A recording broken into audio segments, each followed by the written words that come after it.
Chapter 1 Columbus Day. The Ruhar hit us on Columbus Day. Every country had a name for the day the Ruhar attacked. The common name that stuck after a while was Columbus Day. I guess that makes sense. There we were, innocently drifting along in the cosmos on our little blue marble like the Native Americans in 1492. Over the horizon come ships of a technologically advanced, aggressive culture, and bam! There go the good old days, when we humans only got killed by each other. So, Columbus Day. It fits.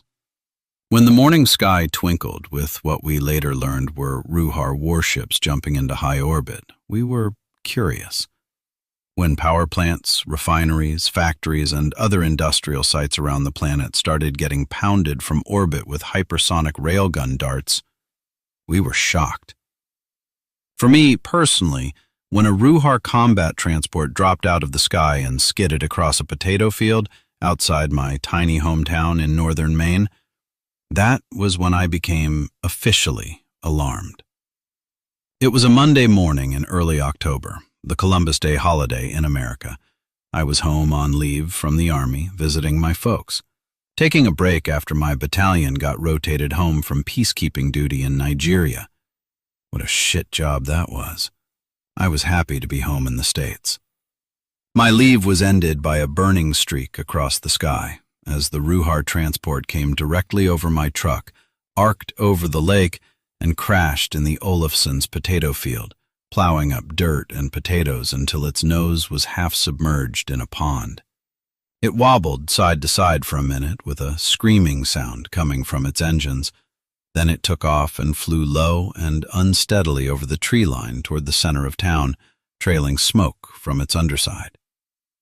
Our supposed allies, the Kristang, think that Ruhar assault transport was damaged during the drop from orbit and fell short of its intended target, since that is the only possible reason the Ruhar would have invaded Thompson Corners, Maine. Hell, I didn't want to be there anymore. That's why I joined the Army in the first place. My hometown is nice enough, it's simply nothing special.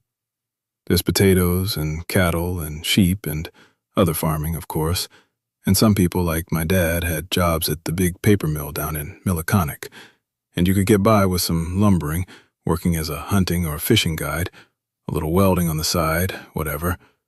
Nobody in northern Maine relies on one job. Anyway, Thompson Corners is not the sort of vital strategic target that military planners would think of when deciding where to drop from orbit a combat transport with a dozen or so heavily armed troops. The Ruhar troops, cute and furry, bewhiskered bastards that they are, no doubt waited until their transport finally skidded to a stop on the front lawn of the elementary school in the middle of town, popped the door open, gazed in awe at the magnificent vista of Thompson Corners, and asked the pilot where the fuck they were. Soldiers are soldiers, whether they have fur, skin, or scales. So, logically, the Ruhar lobbed a missile at the most imposing structure in the area, the potato warehouse, and took it out in impressive fashion. I mean, they blew the hell out of it. Those soldiers must have had something against potatoes. Next, they destroyed the two bridges across the Scannicut River, the railroad bridge and the old concrete highway bridge that's been there since it was built by FDR's Works Progress Administration in the 1930s.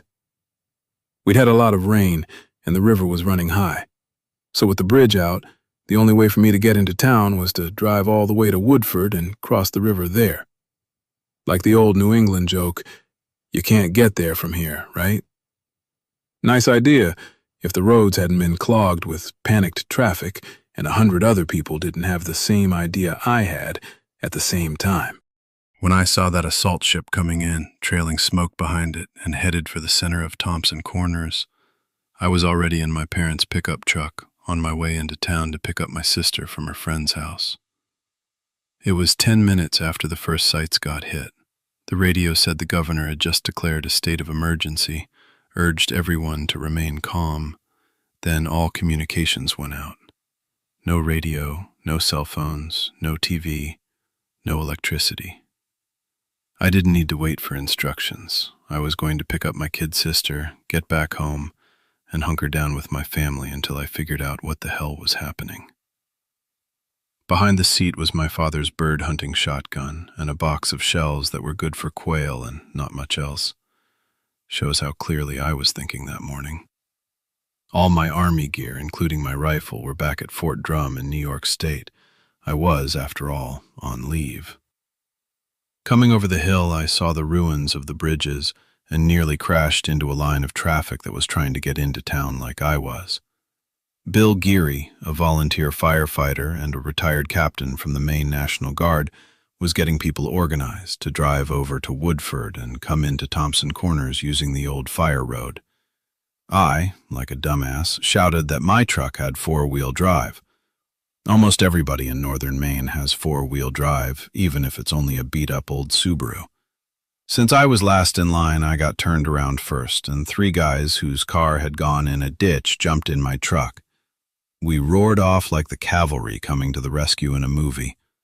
By the time we fought through outbound traffic to get across the bridge in Woodford and bounced along the poorly maintained fire road halfway toward town, the Ruhar had already secured the center of Thompson Corners, which was empty because no humans had waited for an engraved invitation to get the hell out of there. One sheriff's deputy panicked and fired off a couple shots with his 9mm service weapon until the Ruhar got annoyed and took out the shell station he was hiding in with what looked like an anti-tank rocket. I've seen Ruhar up close since then, plenty of times. No, they don't eat humans. And no, they don't kill babies. Believe the propaganda if you want. I know what I've seen. If that sheriff's deputy hadn't opened fire,